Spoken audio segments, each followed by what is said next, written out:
শিউলি জানাবেন, নির্বাচন স্থগিতের কারণ কি আর ব্যবসায়ীরা কি বলছেন?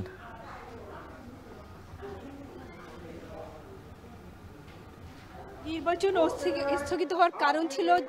চট্টগ্রাম চেম্বারের 24টি পরিচালক পদের মধ্যে টাউন অ্যাসোসিয়েশন এবং ট্রেড গ্রুপের যে 6 পরিচালকের পদ, সেটি ব্যবসায়ীদের যে প্যানেলের দুটি প্যানেলের একটি প্যানেল দাবি করছে যে অটো ডিরেক্টর হওয়ার হাতিয়ার হচ্ছে এই দুটি গ্রুপ, এবং বিপরীত প্যানেল ইউনাইটেড বিজনেস ফোরামের 6 জন পরিচালক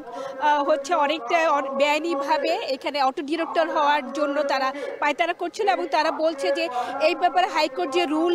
জারি করেছিল যে এই দুই শ্রেণীকে বাদ দিয়ে 18টি পরিচালক পদে নির্বাচন অনুষ্ঠানের জন্য, কিন্তু নির্বাচনের মাত্র একদিন আগেই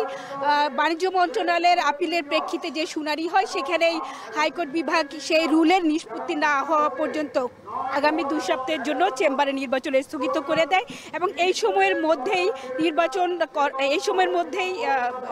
রুলের নিষ্পত্তি করার পর নির্বাচনের জন্য হাইকোর্টের বা আপিল বিভাগের যে শুনানির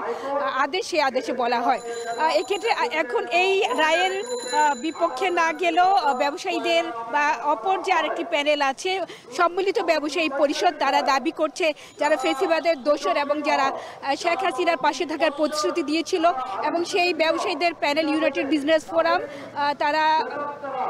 তারাই হচ্ছে অটো ডিরেক্টর হওয়ার জন্য এবং চেম্বারকে নিয়ন্ত্রণ করার জন্যই তারা অবৈধভাবে এই নির্বাচন বানচালের চেষ্টা করেছে, এবং বাণিজ্য মন্ত্রণালয় এবং অ্যাটর্নি জেনারেল অফিসকে তারা এই জন্য দায়ী করছেন। এবং তারা বলছেন যে তারা কোনোভাবেই এই ফেসিবাদের দোষরদের পক্ষ নিতে পারে না, এবং তারা বলছেন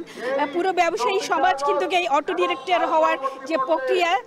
ট্রেড গ্রুপ এবং টাউন অ্যাসোসিয়েশন থেকে যেখানে বিনা প্রতিদ্বন্দ্বিতায় পরিচালক নির্বাচিত হয়ে থাকে, তারা কেউ এই পক্ষে না। এবং যদি এই ব্যাপারে যদি বাণিজ্য মন্ত্রণালয় এবং অ্যাটর্নি জেনারেল অফিস যদি তাদের যথাযথ ভূমিকা না নেয়, তাহলে তারা দুর্বার আন্দোলন গড়ে তুলবেন। এবং তারা বলছেন ফেসিবাদের দোষরদেরকেই বাদ দিয়ে এবং 2 শ্রেণীকে বাদ দিয়ে দ্রুত যেন নির্বাচনের ব্যবস্থা করা হয়, না হলে চট্টগ্রাম চেম্বার কিন্তু গত প্রায় 1.5 বছর ধরে প্রশাসকের অধীনে চলছে, এবং এতে ব্যবসায়ীরা তাদের যেসব সমস্যা বা দাবি দেওয়া সেগুলো নিয়ে আসলে চেম্বার কোনো ভূমিকা রাখতে পারছে না। তো এই ছিল উজ্জ্বল আমার কাছে এখনকার মতো সব শেষ।